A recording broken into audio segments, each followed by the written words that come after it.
Okay, so today all we're going to do is finish the outline of the topics. So there's not going to be any homework again today. Um, I know you're busy with other classes and stuff, and you can find stuff to fill the time, but ideally, if you can find time to read through your notes, go back through old problems, all that stuff pays off. Um, just keep consistently working through this stuff. When is the next test? Um, I think it is December. Let me look at the dates. December. So I think in this class, it is Friday, December 5th. Okay, is that the final? That's not the final. Then the final is like a week and a half after that or something. So usually what I do is on the third test, I'll leave off like the last topic that we've studied, and then on the final, it'll be on there. Yes. Yeah, I had just like one real quick question. Yeah. I don't know if it was in the outline, but I was just going over something. This question, it had conservation of energy in its first law and internal heat, delta U equal to negative work. Okay. Because there's no heat exchange, and then it said that was equal to M delta U. So I was just wondering if you could clarify on this. Yeah. Yeah, sure. Uh, so, um, so we have that. So we're starting with delta big U is equal to Q minus W. Yeah. And then there's no heat transfer. Yeah. So then we just have this. And the relationship between big U and little u is this. And so the relationship between delta big U and delta little u is this. Oh, I just got it. All right. I wrote my notes weird. Oh, okay. Okay, thank you. Sure.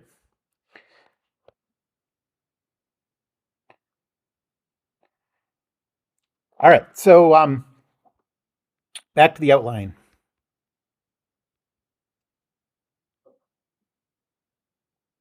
From Wednesday.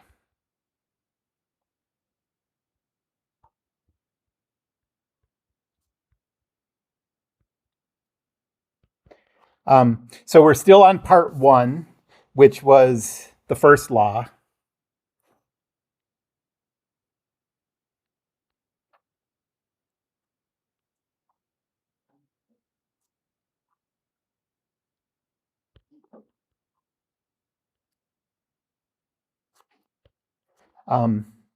And so part D in this section is the first law for control volumes.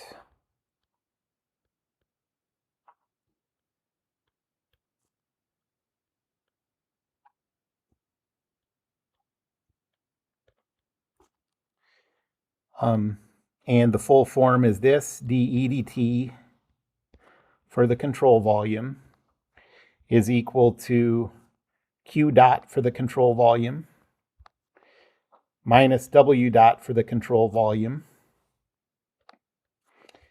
plus MI dot times the quantity HI plus VI squared over 2 plus GZI minus ME dot times the quantity HE plus VE squared over 2 plus GZE.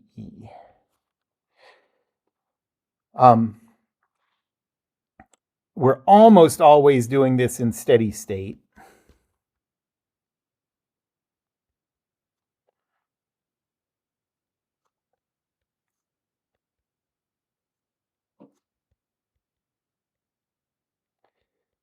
And so that reduces to, dE dt is 0. You have Q dot minus W dot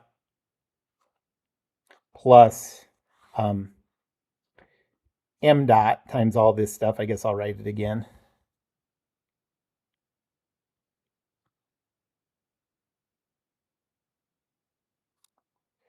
minus m dot times all this exit stuff.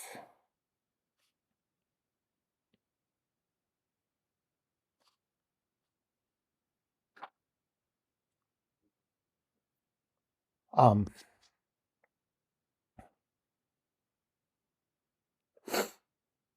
and there are two things.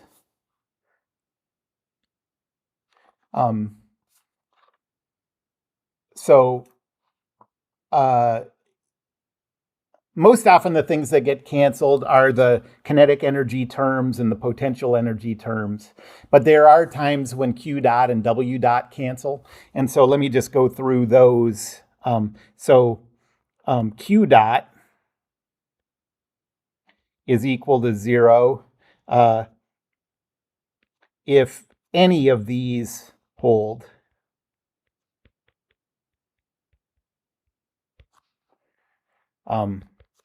So the first one is if it says that the thing is insulated.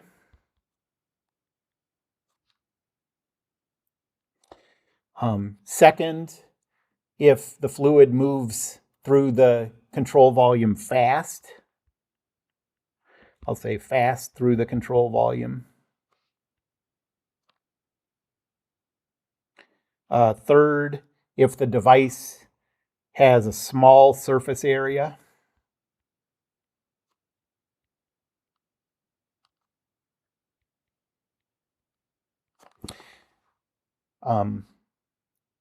And then fourth, if there's a small temperature difference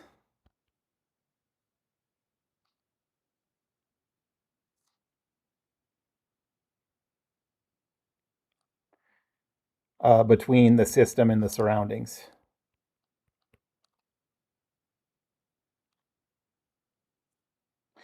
And actually, instead of saying system, since we're talking about a control volume, let's say between the control volume and the surroundings.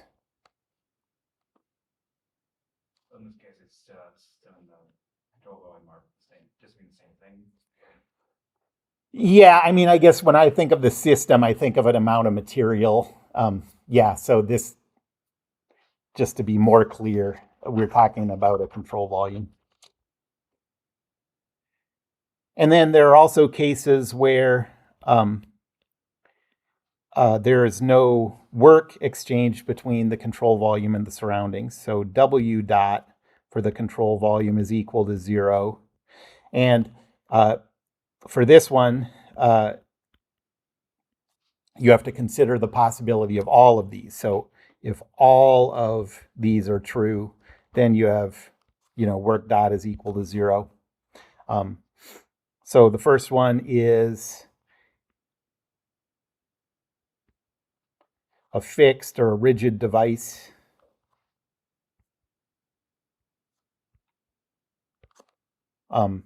So what that does is say there's no work of expansion.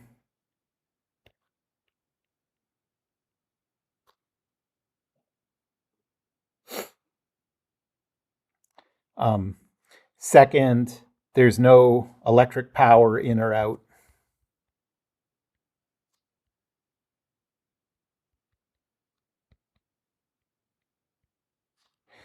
What's a device that has electric power coming into the control volume? Turbine or resistor or.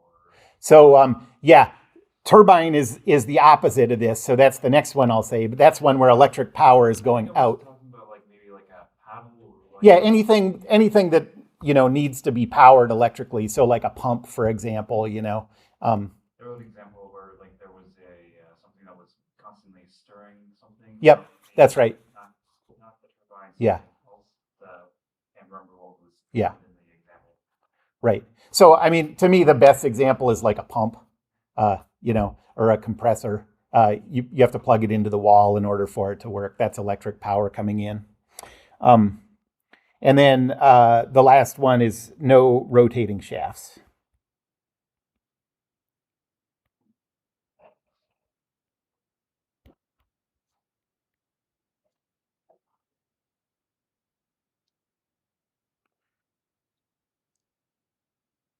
Isolated, Okay, yeah. So isolated is sort of, it's saying both of these, I guess.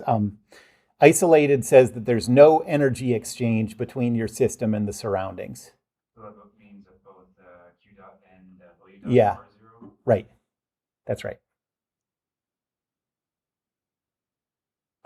And that's a term that I think really only comes up in second law problems. So, yeah, and we'll get to that in a second. Okay, so that's the end of the first law. And now we're going to part 2 of this outline, which is the second law of thermodynamics.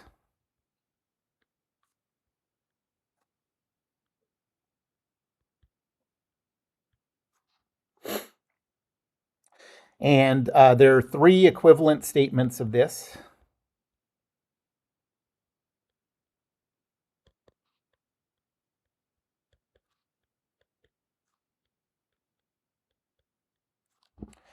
And mathematically, they're all identical, although it definitely isn't obvious how you would go about proving one from another one.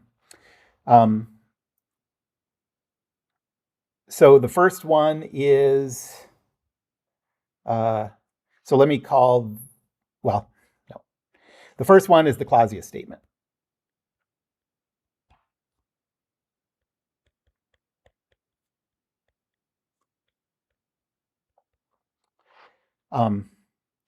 And this says that heat always transfers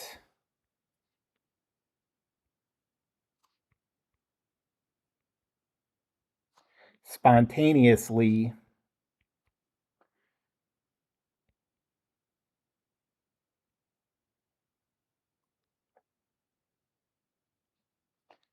from high to low temperature.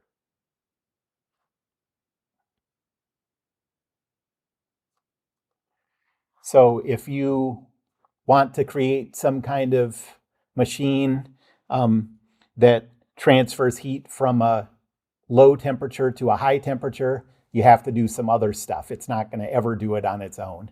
And in a refrigeration cycle, that other stuff means using a compressor, using like inputting work into the system to get this to happen. This one, there's no math that we use on this.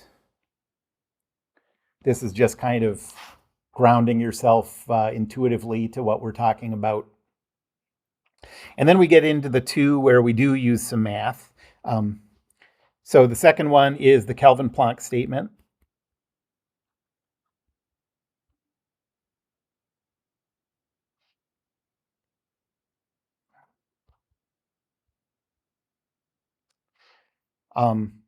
And we use this for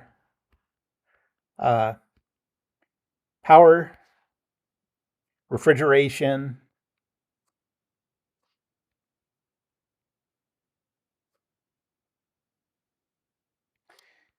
and heat pump cycle performance.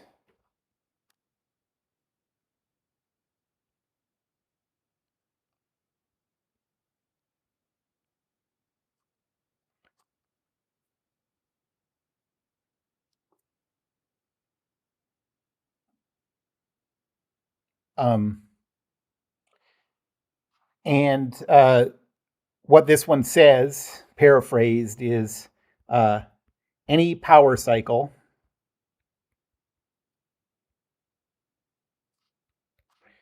must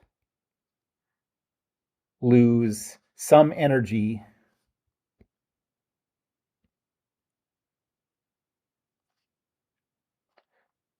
to a low temperature reservoir as exhaust.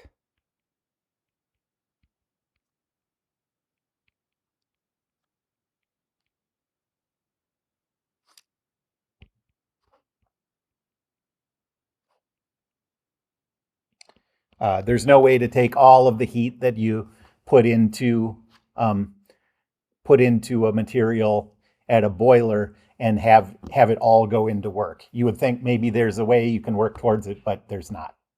Okay, and that allows us to that fact allows us to come up with some reasonable boundaries that we can put on performance and things. And then the last one, the one we use the most, is the entropy statement.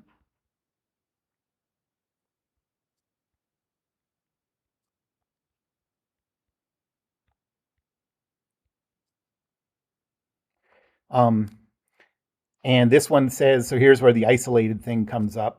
For an isolated system,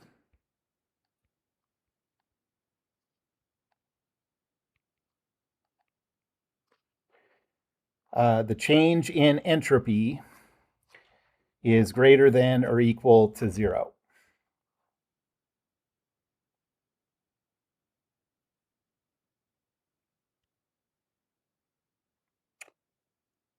And so if the system that you're analyzing isn't isolated, this means that, like, another way to say this is the sum of the entropy in your system plus the entropy in the surroundings has to be greater than or equal to 0. So the universe's entropy keeps increasing. You know, the best you can do is have a process where it's 0.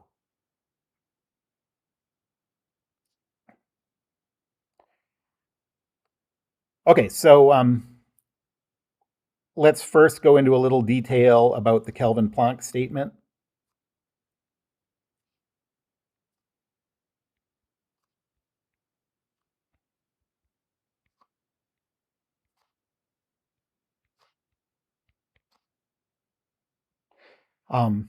So this is associated with a diagram like this.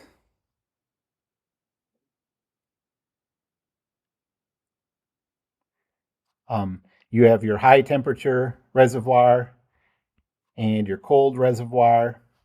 The box is your system. Oh,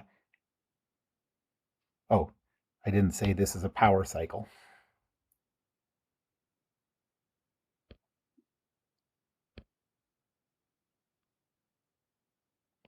Okay, so this is a power cycle.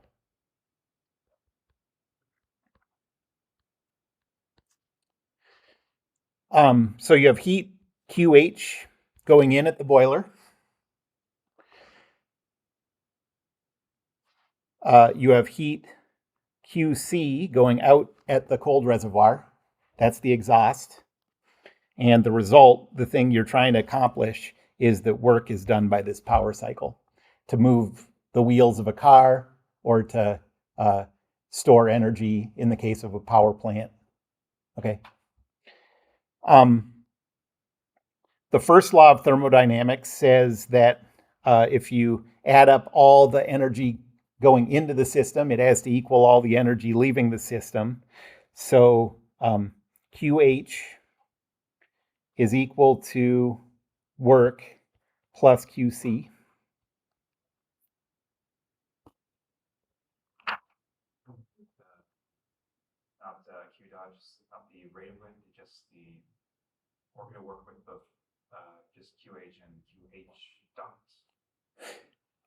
Yes. So this is a cycle. It's not steady state, and so we're not going to use the dots because we're talking about a finite time interval. So this is first law for a cycle.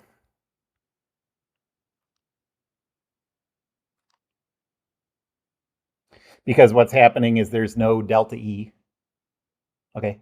And so you're just setting these things and moving stuff around. And the result of this is, okay, so the efficiency, we call it eta, is what we're trying to accomplish, the work, divided by what we're paying money to make that work happen, which is putting heat in at the boiler. And then we can write this in a couple of different ways by substituting in the first law relationships.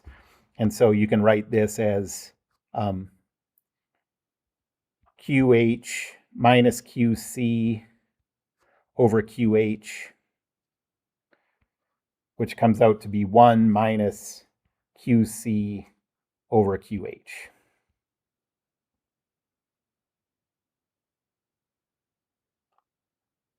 And you could see that in order to get perfect efficiency here, that QC would have to be 0, or the QH would have to be infinite, and neither of those are possible.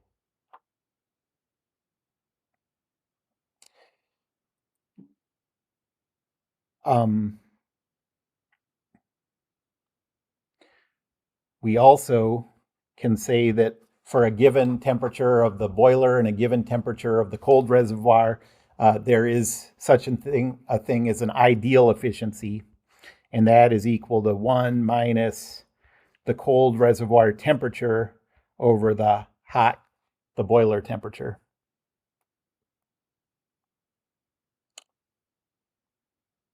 So what that says, if you want to get perfect efficiency, if you want all of your energy that you put in at the boiler to go directly to work, you have to make the cold reservoir absolute 0, which isn't possible. Yep. And we want for a reversible cycle, we also need the n to be equal to n ideal, or Yeah, that's right. So this is for any reversible power cycle. This is the actual efficiency. Yep, that's right.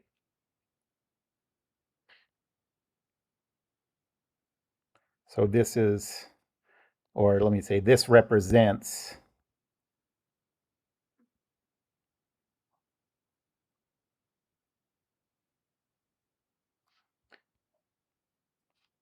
any actual power cycle.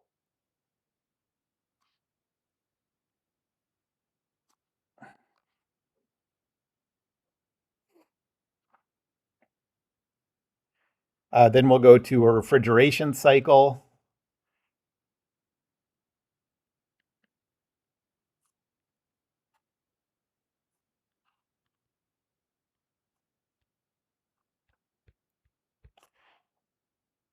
The diagram looks a little different. We still have the system is the box, and we have the hot and cold reservoirs. So this is TH, this is TC. But this time we have heat going from the cold reservoir into our system, and leaving our system to the hot reservoir. That can't happen spontaneously, and in order to make that happen, we have to put work into this system in the form of a compressor.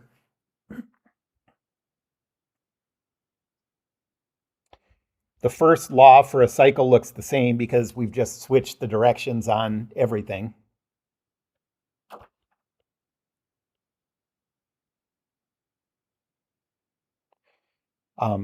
So again, QH is equal to W plus QC.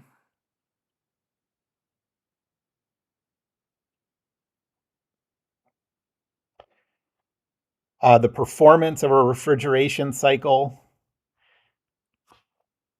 is capital beta. And what we're trying to do is take as much heat out of the cold reservoir as possible.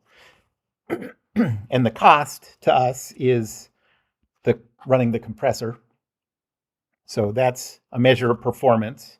And then if you substitute in the first law, you get QC over QH minus QC.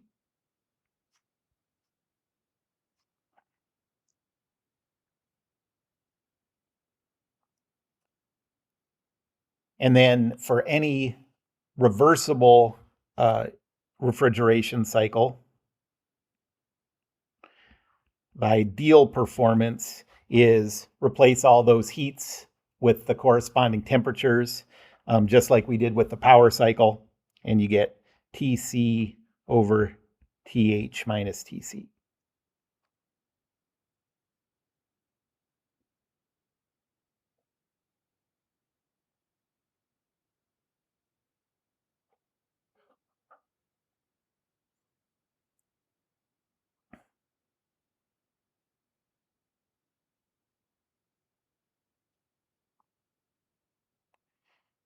And then the last one is the heat pump cycle.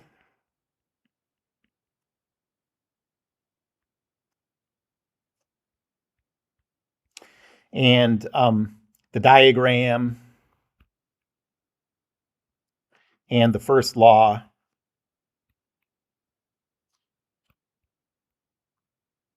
are the same as the refrigeration cycle.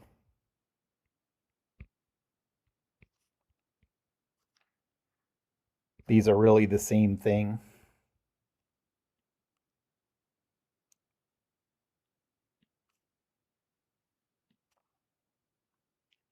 But in this case, to measure our performance,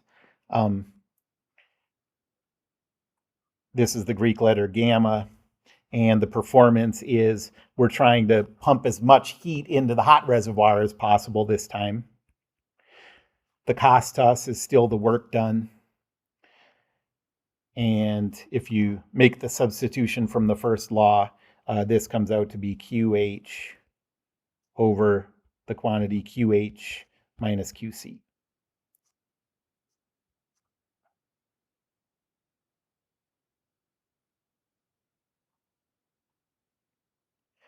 And then there is an ideal one for reversible heat pump cycles, where again, like all of these, you just replace the heat with the corresponding temperature to get it. And so this is TH over the quantity TH minus TC. The derivation of this is kind of complicated. I didn't go into it, but it's cool. But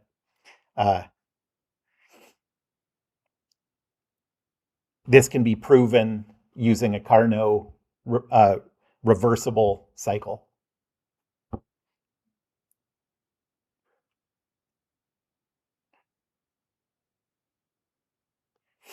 So that is all part A for the second law of Thermo. And now we're getting to the one that we spent most of our time on.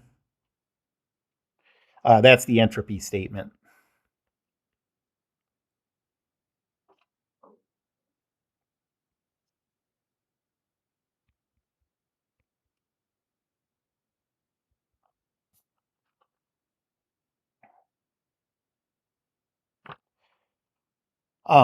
So the first thing that we need to know, and is important to keep in mind, is the definition of entropy.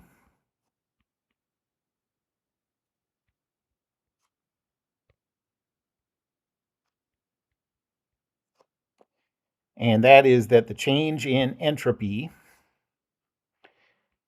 is equal to the integral from state 1 to state 2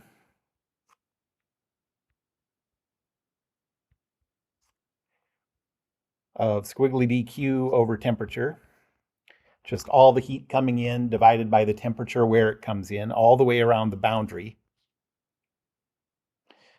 And the important thing is that this represents a reversible cycle.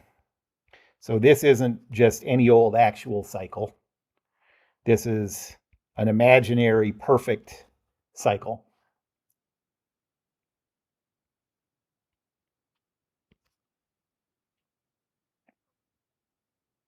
If this was an actual cycle,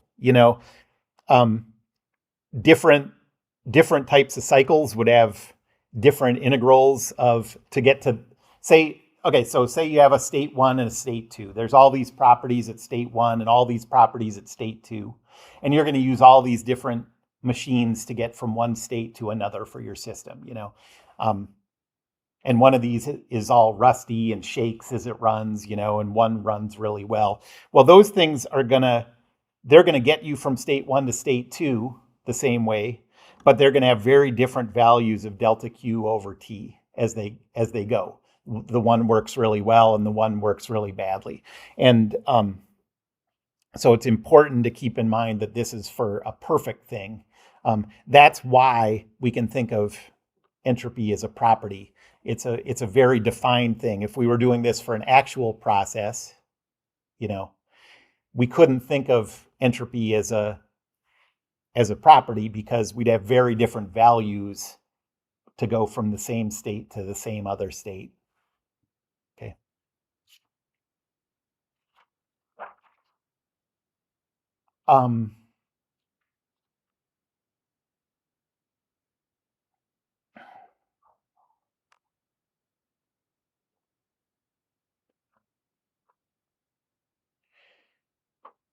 Then the second thing that we talked about is some different ways of writing the entropy statement, or different ways of writing the entropy statement of the second law.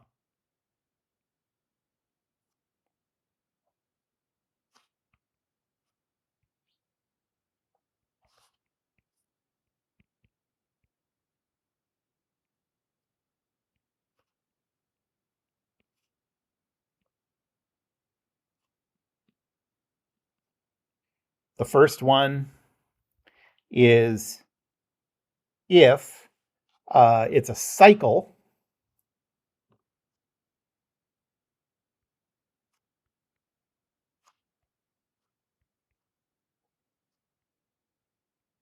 then you have this form called the Clausius inequality.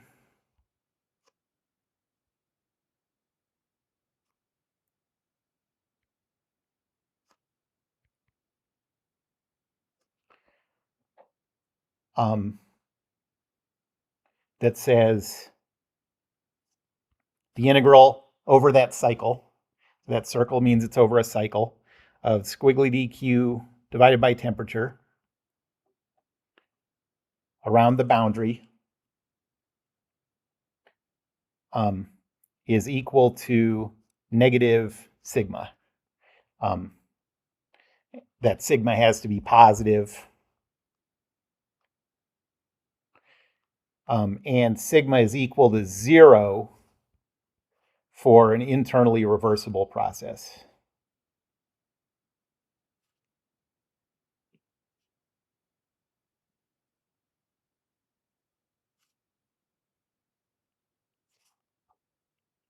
So what that means is that this is an actual process.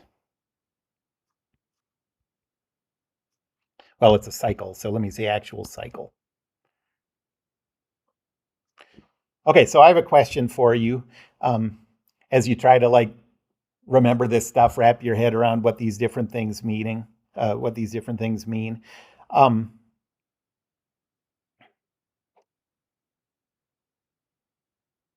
If you have a cycle, that means that the properties that you start at, the state that you start at, is the same as the state that you end at. Okay? And so thinking of the fact that entropy is a cycle, okay? Not a cycle. Think about the fact that entropy is a property, okay?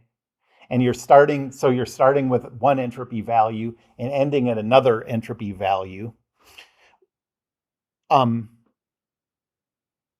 What do you expect this integral to be for a reversible cycle? It's going to be 0, right? There's no way for a cycle that this integral could be anything but 0 if you're starting and ending at the same entropy value.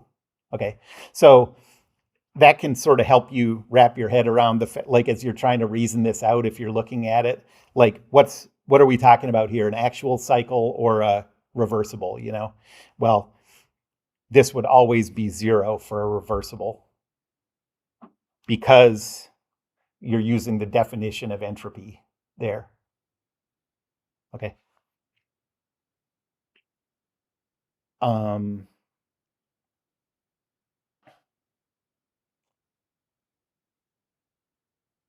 Then the second form is for a closed system over a finite time interval.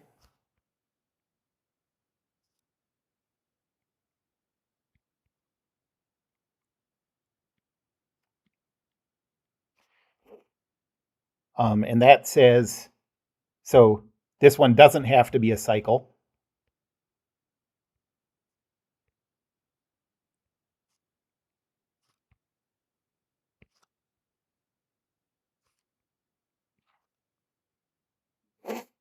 And this one says that the change in entropy is equal to the integral from state 1 to state 2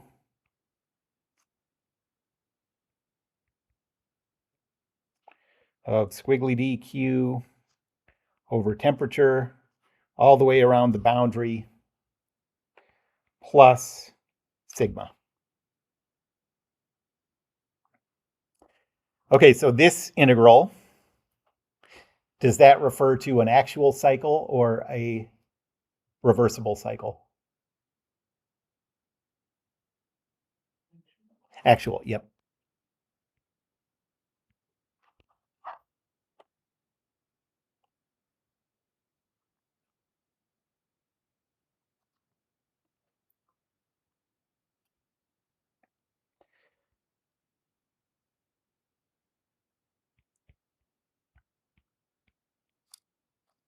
Not a cycle. This is just any process. Okay, because delta S we know is equal to this integral for a reversible cycle. And so that sigma would always be 0 if this was an integral for a reversible cycle.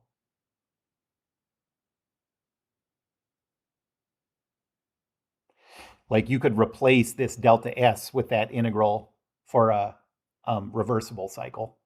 And you'd have one integral on one side and one on the other side, and then the difference between them.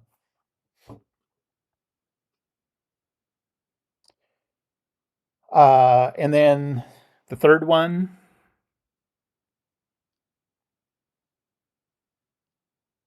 is for control volumes. And this is a differential form.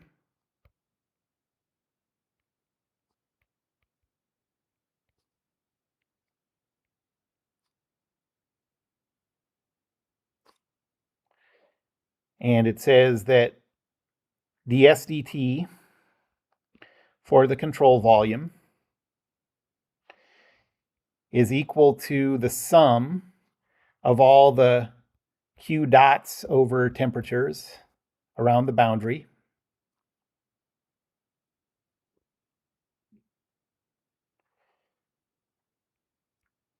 plus MI dot times the specific entropy at the inlet minus ME dot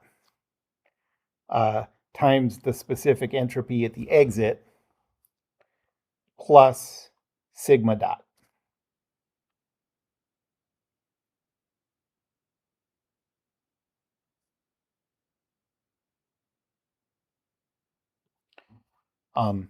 And if this is steady state,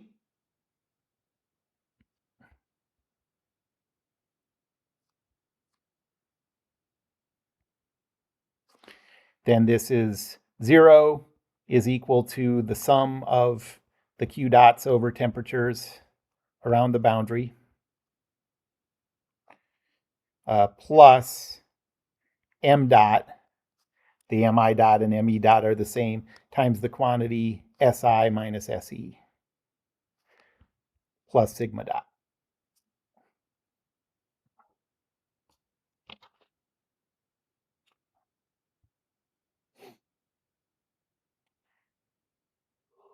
Any questions about that? Yes. What's the difference between sigma and sigma? Between what? Sigma and sigma. Oh, well, sigma dot is just a rate. So this is a, bless you, rate of entropy production.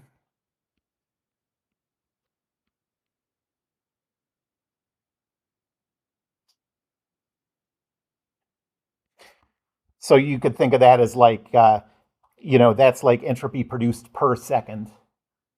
Whereas all of these sigmas are the entropy produced. Because that's a finite time interval. So like this is an instantaneous calculation. There's no entropy produced. All we can talk about is the rate. Like, over 1 second, how much would you produce? This is a finite time interval, it's over a second or a month or whatever. And so there actually will be finite entropy produced over that process. Okay, so in SI units, this is in joules per Kelvin. Okay, this is in joules per Kelvin seconds, or in other words, watts per Kelvin. So in regards to the differential equations, could they be written as terms of little s or lowercase s? Because if it's a matter stays constant, that's a constant and doesn't affect the rate of change of the big S or Mhm. I guess that wouldn't really pop out since we mostly deal just with steady state, whether it's kind of irrelevant if it's big S or little s, because Yeah, right. I guess the reason that we have it in this form is because really all of our calculation ability has to do with the specific entropy, whether we're using the website or whether we're using the TDS equations. That's all specific entropy. And so, yeah, that's why we're sort of getting away from the extensive entropy in these calculations. But yes, you could always, you can always represent, the entropy is always equal to the mass times the specific entropy. And so,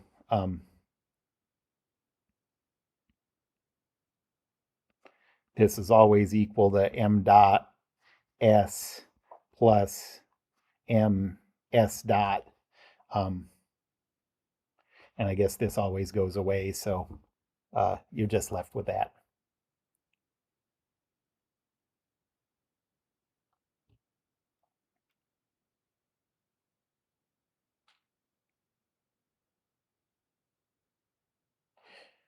Any other questions? Okay, so that's the end of the outline. I think it's a good idea to read through that a little. I mean, the more you can internalize all this information, the better. You don't have an assignment, so spend a little time reading through this, reading through your notes. Go back over some problems you haven't done in a while, and then we'll get into the Rankine cycle, an actual power cycle, and how to calculate efficiency and all that stuff in more detail on Monday. Okay, goodbye.